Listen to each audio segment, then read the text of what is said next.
नमस्कार मित्रांनो. तर आपण चाललो आहोत सोनभंडार बघायला.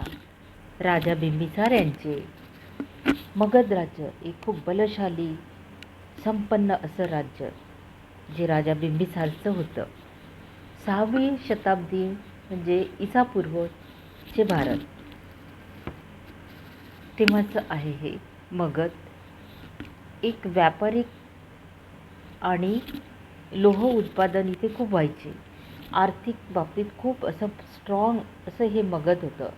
म्हणजे आपण सुपर पॉवरसुद्धा त्याला म्हणू शकतो मगधला.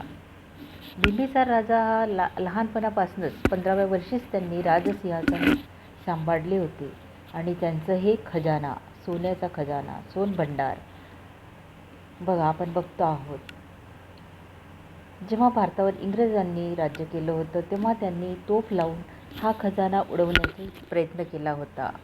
परंतु जिओलॉजिस्टच्या सांगितल्याप्रमाणे इथे जर तोफ लावून उडवण्याचा प्रयत्न करणार तर हे सर्व कोलॅप्स होऊन जाईल. म्हणून मग त्यांनी सुद्धा तो प्रयत्न थांबवला.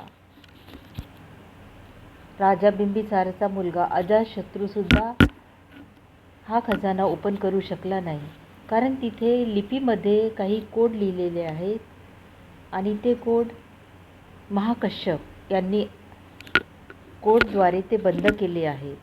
तर म्हणतात नंतर कधी मैत्रेय बौद्ध येणार आणि महाकश्यप यांच्या सहाय्याने ते कोड ओपन होणार आणि ह्या खजान्याचा दरवाजा उघडणार, असं बौद्धिस्ट साहित्यामध्ये सांगितलेलं आहे. इथे भिंतीवर तुम्ही बघतात एका साईडला भगवान बुद्धांची नक्षीकाम असं कोरलेलं आहे आणि एका साईडला तुम्ही बघाल तर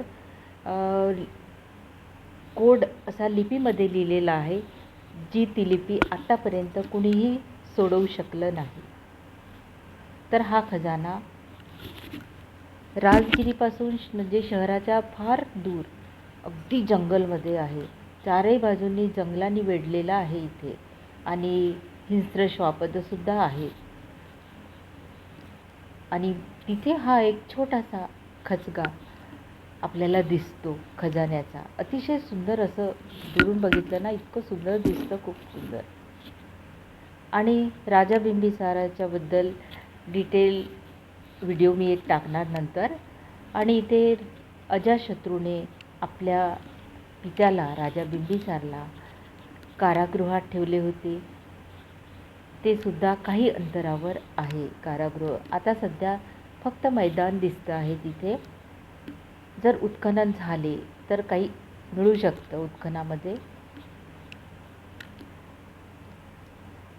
तर असा हा खजान्याची माहिती मी आपणापर्यंत पोहोचवण्याचा प्रयत्न केलेला आहे. आपणास जर माझी माहिती आवडत असेल तर चॅनलला नक्की लाईक करा, सबस्क्राईब करा. हे बघा हे मैदान आहे. हे मैदान नाही आहे, ॲक्च्युली हे कारागृह आहे. इथे कारागृह होते. इथून ते समोर दिसणारे गृद्धकूट पर्वत तिथे ते बघत राहायचे, कारण की तथागत तिकडे साधना करत असायचे, ज्ञानसाधना. इथे हा बोर्डसुद्धा लावलेला आहे तिथे राजा बिंबिसाराच्या कारागृहाचा. तर धन्यवाद आपले मनापासनं.